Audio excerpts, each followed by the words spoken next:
Il n'y a personne dans ce pays, d'abord le Sénégal, dans tout le continent africain ensuite, mais dans le monde entier, qui imagine une élection présidentielle en 2024 sans le candidat Ousmane Sonko.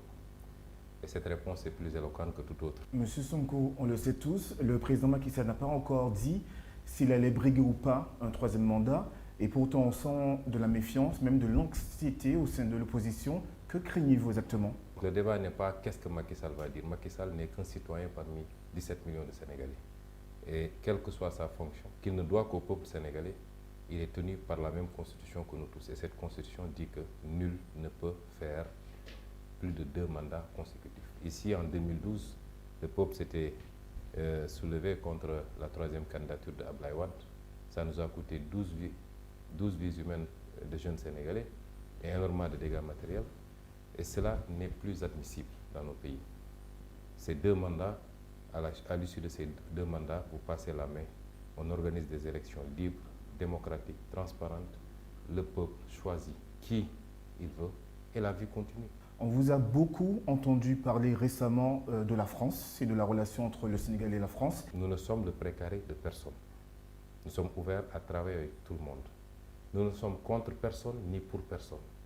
Nous sommes pour nous-mêmes d'abord. Ce que je veux dire à la France, s'ils pensent que c'est une histoire de Ousmane Sonko ou de X ou de Y, non.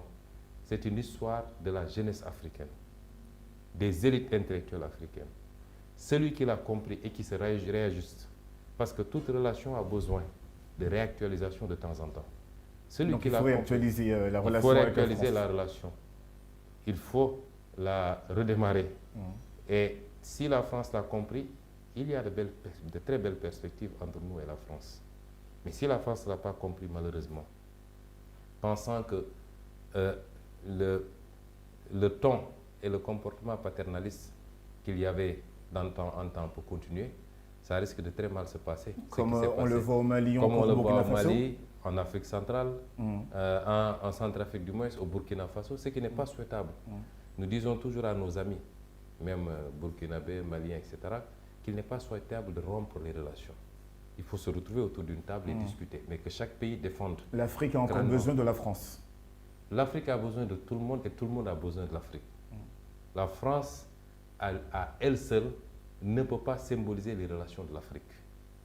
Ce serait très réducteur. Alors justement, M. Sonko, on parle beaucoup de la France. Il y a aussi la Russie avec sa puissance militaire, il y a la Chine avec sa puissance économique, et il y a les États-Unis.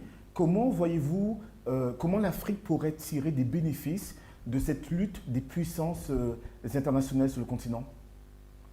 Cette lutte de positionnement. Nous sommes libres de nous choisir nos partenaires selon nos intérêts. Et sous cet angle-là, évidemment, si on considère qu'on peut bien négocier avec les États-Unis, avec la Grande-Bretagne, avec l'Union européenne, avec la Chine ou avec la Russie, pourquoi pas?